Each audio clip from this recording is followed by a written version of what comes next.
Hey everyone, OP Roxas 99, and welcome back to another discussion video that I kind of decided I wanted to do after we're kind of winding down as of the time of this recording Pride Month. And I decided, well, now's the time I should talk about this. And we have 59 minutes this video, so I want to have a lot to talk about. And you're going to be watching majority of my Persona 5 playthrough, world playthrough right now, that I'm currently recording, and I'm currently trying to upload parts to my channel. I mean, if anyone actually looks at my channel, but I don't care right now. I mean, it's hard to start off small and get working your way up, especially when you don't have a lot or a lot of equipment at the time. But enough about the usual stuff of struggling of people start off YouTube. So today, as you saw in the little, I guess, title 2, I guess it would be, we're gonna talk about the gay, lesbian, trans, bisexual, we're gonna talk about the LGBTQ plus to IA plus in media. And what I mean by media, I'm talking cartoons, anime, video games, movies, comics, and TV shows. So we're talking about all media in general, and books, I guess. But that depends on, well, where you would kind of think on characters in books. It's not like there's not a lot of it. Trust me, you'd be surprised there are a lot of, adult literature that do have gay or lesbian or trans or bisexual characters. It's shocker, but hey, what can we do? So let's begin on one little fact. What is my stance on LGBT? I want to get it very clear. What do I think of it? What I do think of it? Well, when I was younger, I didn't understand it as much. I didn't understand about gays or lesbians or bisexuals or transsexuals. I didn't understand about what LGBT meant. I mean, I was more freaked out when someone thought when back in the day, where someone thought it was fun to come right into my room, my sister's room, in a dress. That would freak me out when I was very young, and that was something that's hard to explain. And then there was this one friend. I had one friend who I don't even understand it. I 100% my friend just was getting bothered by an old friend of mine's, where he just on the last day tried to kiss him. And I may have been back then when we did our stories, and I can say, yeah, I probably was this close to be as bad as Christian, but I think the difference is that I never went as far as what Christian did. But that's something I'm kind of glad for. And I was in middle school. I didn't understand it much. But as I got older, I mean, besides outside of that phase where you thought two girls kissing and stuff that was hot, when I got into much older to high school and to college, I start to grasp LGBT a little bit more. First, I was looking away because I was still not used to gay characters at the time. Now you say this, but dude, aren't you? I'm sure I've seen you interact with Sailor Moon community. I see your name sometimes in some places. I'm sure, but you're pretty involved in that. Yeah, but back then I didn't know that yours and FT were lesbians at the time. Remember, then I still had the dink dub in my head that made us believe that they were cousins, and I didn't understand that whole cousins bit for the longest. Hold on for a second.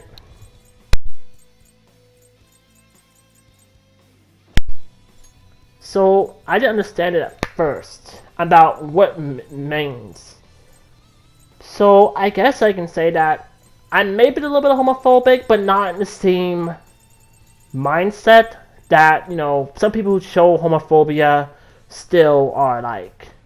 I don't have an issue. I don't act like a fool when with LGBT. The only time I'm bothered by it is when people try to force it and where it doesn't need to belong. And I'm not talking creators doing it. I'm talking fans. If you don't know what I'm talking about, I'll give you some prime examples.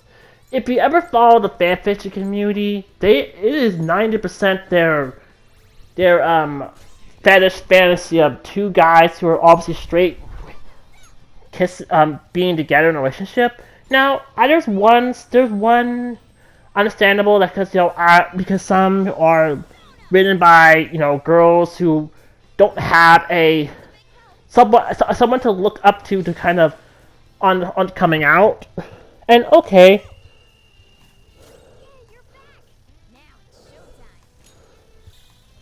since I understand that, but I would never excuse the usual perverts who kind of just like, I like these two characters. They should get it on because they're pretty, but then also have that case where they hate the girls in the series. If you ever followed Persona, you ever followed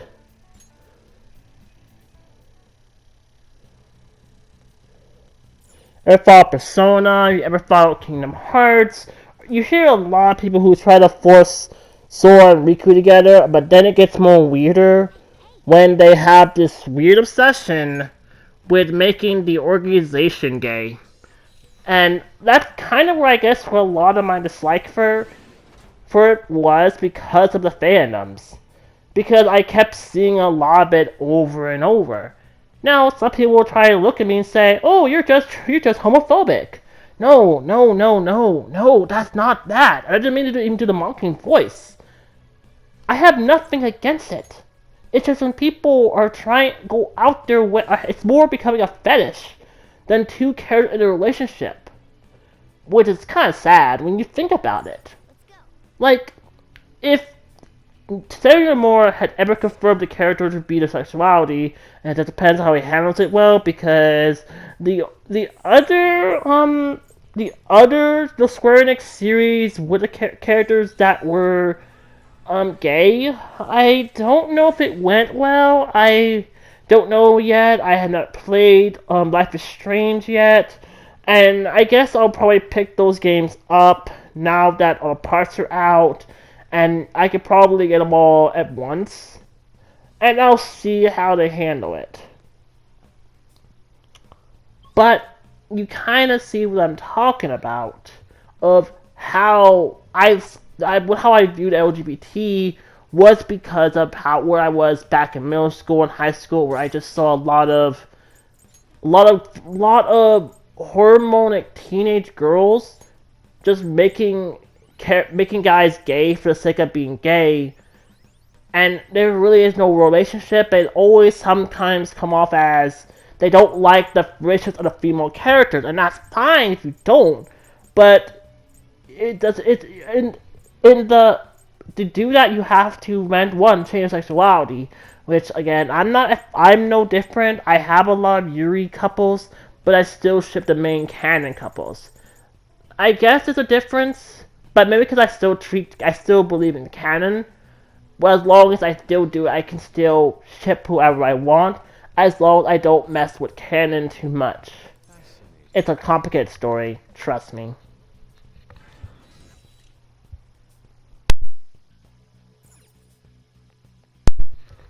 So, and I guess when I think of it, now on the topic of LGBT media, there wasn't a lot that I was, influenced back in the day.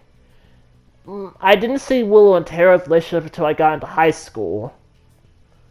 I didn't see much of Will and Grace to high school.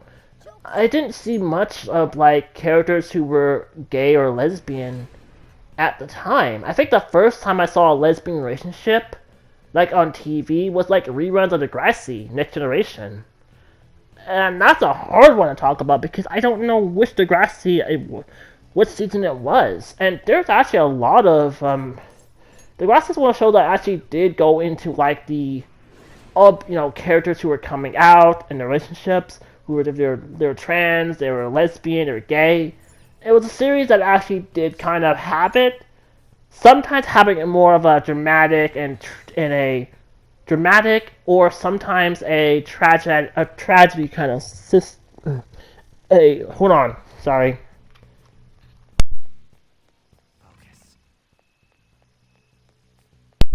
There we go. There's usually kind of a tragedy when it comes to these relationships. And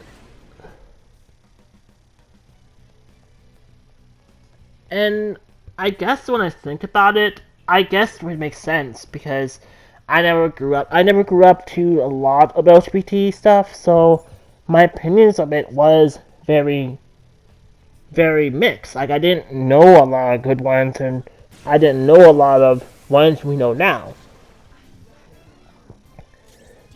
So then I guess we come to 2000 where I was that mindset. I was in that mindset who thought two girls kissing was hot. And again, that's understandable because we were all that age back in the day. There's nothing wrong with it because we were all young. We all just kept on looking it up and looking all over for it. And it was something I think most boys at that age were like in my time. Especially on the internet.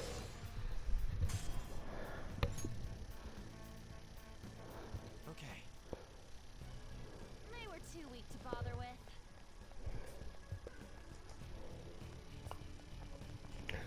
And I guess that's kind of where I guess would make sense.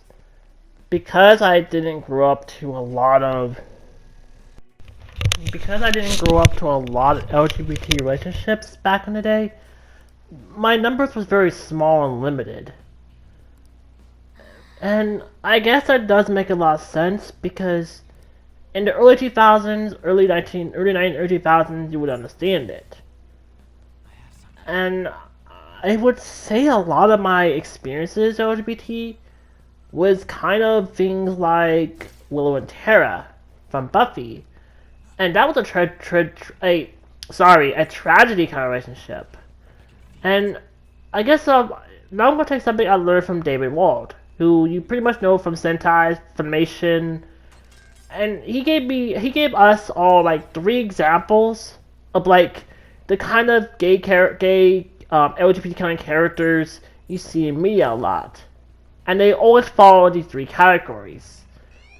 Number one was the the flamboyant stereotype, like Will and Grace. If you ever seen Will and Grace, one of the main characters of that show was very flamboyant in his personality. So you had that kind of character.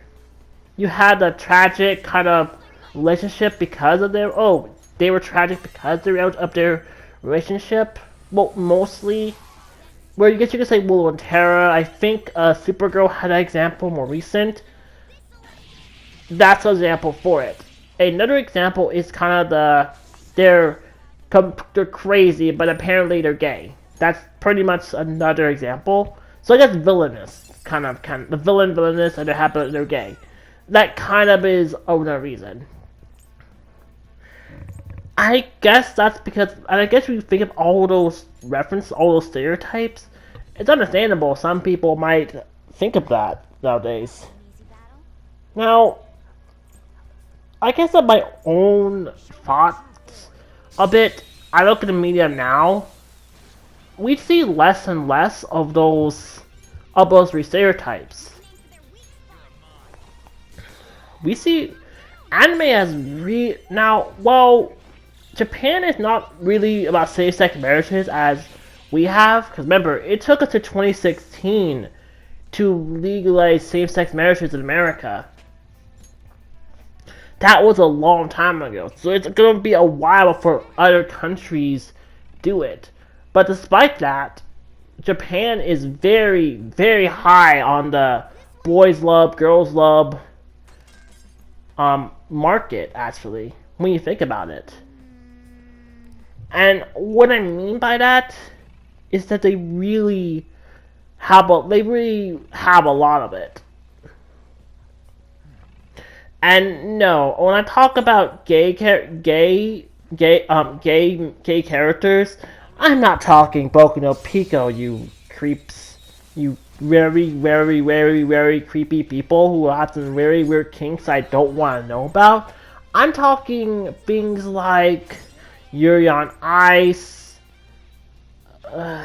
What's a show called? It was picked up by Sentai. Uh, uh, I'll remember it later. I'll remember it later. But it's another show they did have two guys who were gay, and that was a very good show. I did check that one out. But a thing that is very noticeable is that we don't see a lot of these stories get told. Now we can say that it has a lot to do with nowadays. Because we now live in a more semi-simple society, people are okay with these kind of characters. Now, I think the thing that we'll talk about it later is the idea that these characters fall on a checklist. You always have the token black character, you always have the rich girl, you have the jock, you have the cheerleader, you have a lot of those stereotypes that we see a lot in like 90s to more nowadays shows and TV series that you kind of are very recognized of. And I think a lot of it has a lot to do with just the idea that this is kind of what we are normally used to, as for better or for worse. Now remember when I brought up David Wald? And he said when he mentioned those 3 examples, it really got my head to think. I grew up to almost 2 out of 3 of those examples he gave out that day, and that still is in my head. And I asked myself, he's not wrong, and he's right.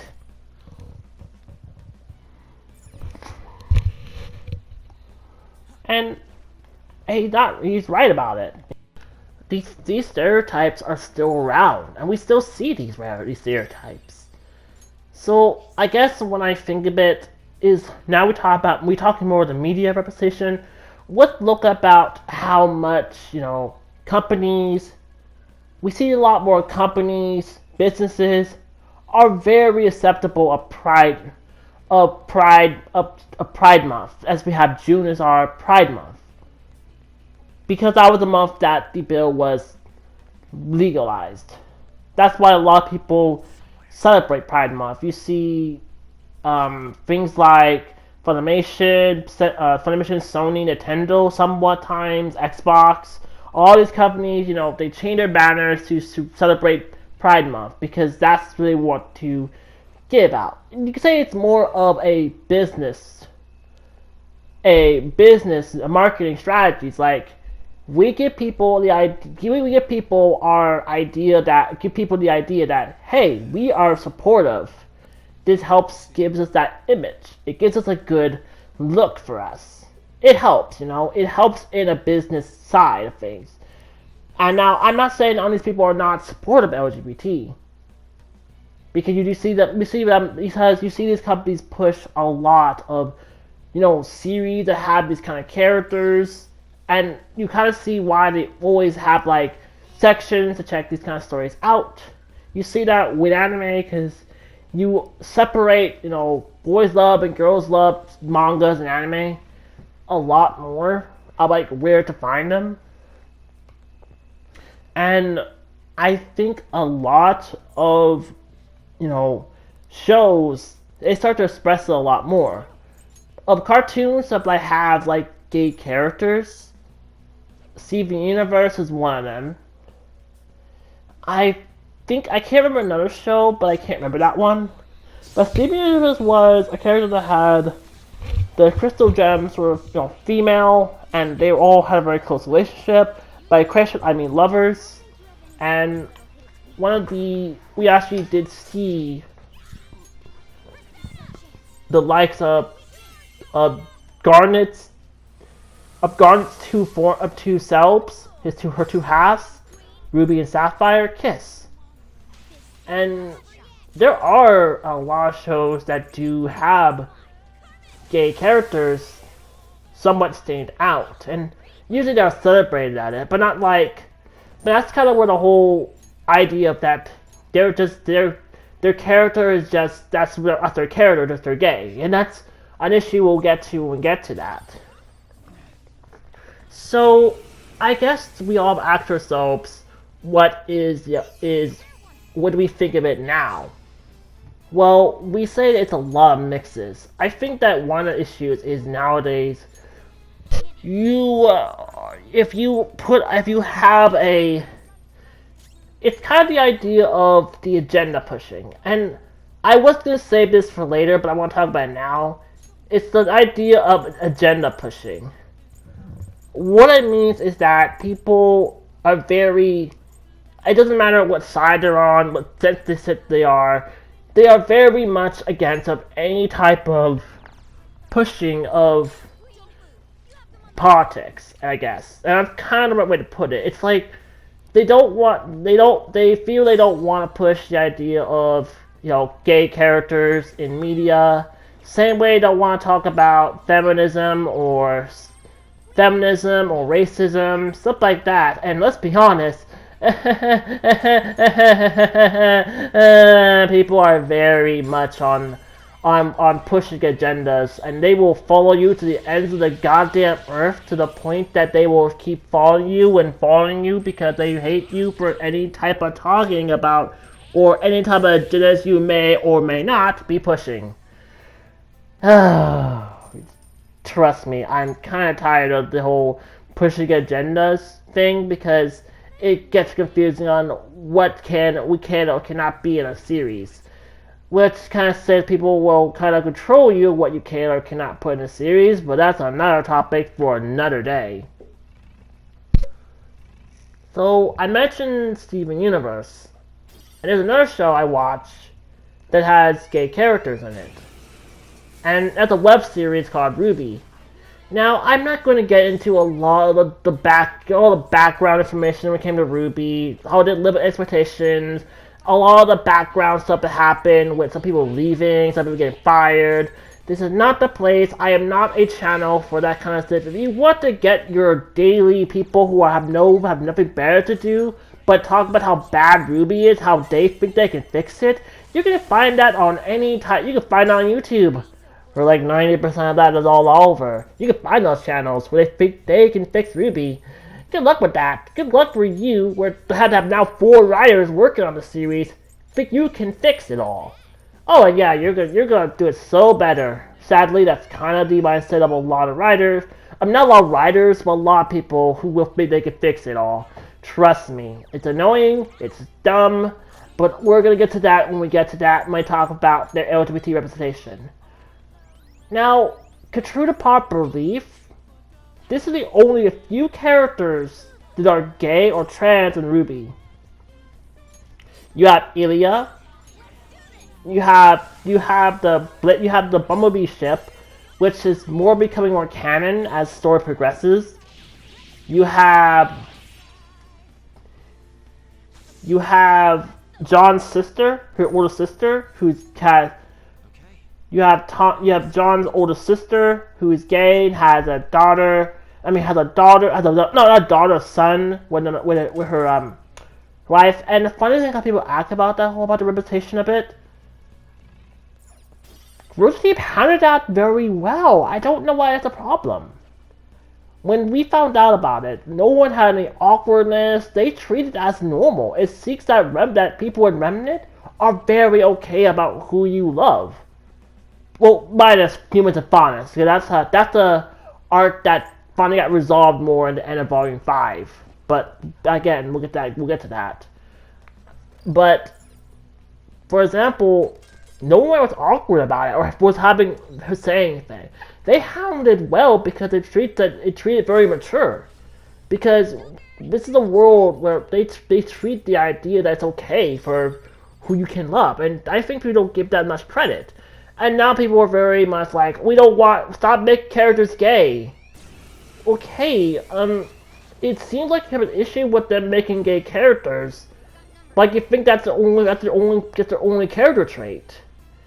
You should not judge what Ruth Keeper is doing, and they haven't really gone anywhere completely yet with Bumblebee. It only starts to become more they were pushing it more, and not pushing it in a bad way, because they've been kind of building up their interaction. You have the sunny dragon that is Yang and the moody cat that is Blake, and they kind of bounce off each other's personalities, and we see their interactions in volumes 2 and 3, and then how Blake leaving Yang affected her. And we see the relationship become better in volume 6 and in volume 7 a bit more, and we see a lot more of that dorkable nature of them. Yang kind of just, embarrassed of how much Blake looks different. To, the two, they are going to a dance club and Blake is an awkward dancer, and I like that. I love those little bits of their character. And then there's the whole drama that people thought that they all would kind of make it seem like they were pushing Clover and Crow, but it weren't, and they were thinking that then the whole thing about they were killing the gays, stuff like that. Last year and this year was literally the equivalent of For Love of God. You guys it's kind of ironic how much people act about it. And that's kind of where the whole thing about LGBT, if it had been handled well. Now, some people will say, "Oh, we should take the points from She-Ra." Yeah, but She-Ra, I'm pretty sure not everyone liked the She-Ra reboot, I guess. But why are now people kind of caring about it? I don't know. It doesn't make a lot of sense, and I might have to put this into 2 parts because I will have a lot to talk about. Because I want to have one more thing to say before I do it 2 parts, because there's not much to talk about, just I'm going to repeat myself. So, when it comes to LGBT, I think of it as like, there was always going to be the kind of idea that people will always call something queerbaiting, or people don't like representation and don't have to say, why is every character gay? And then people are very much going to go or attack people who I believe is homophobic. Now, you're saying, wait, who's attacking who? You probably heard of this one. Remember how I mentioned Persona? Yeah. Atlas got attacked for being homophobic. And that was a mess and a half because of the 2 guys they portrayed in the English vanilla version of Persona 5, which led to a lot of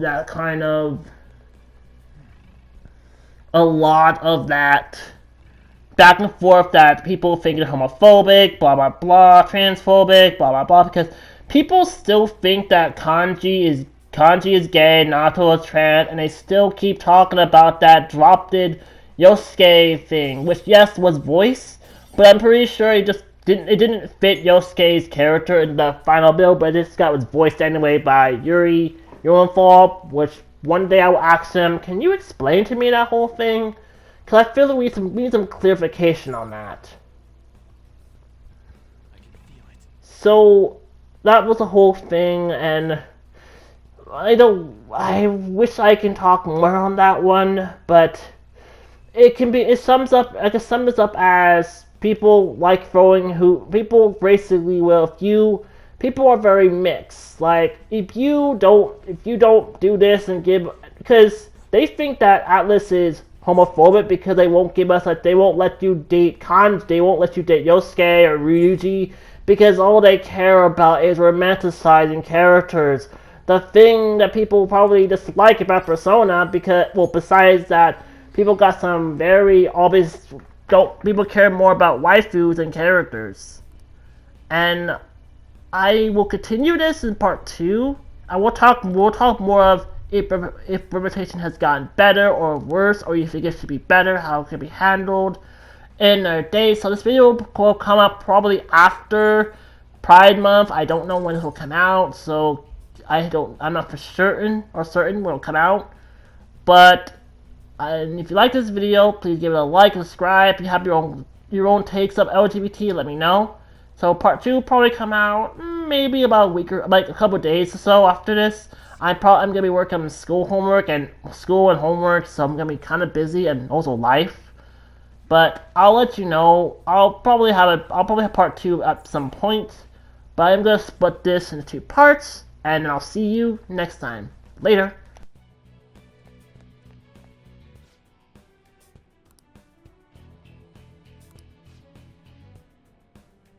Joker.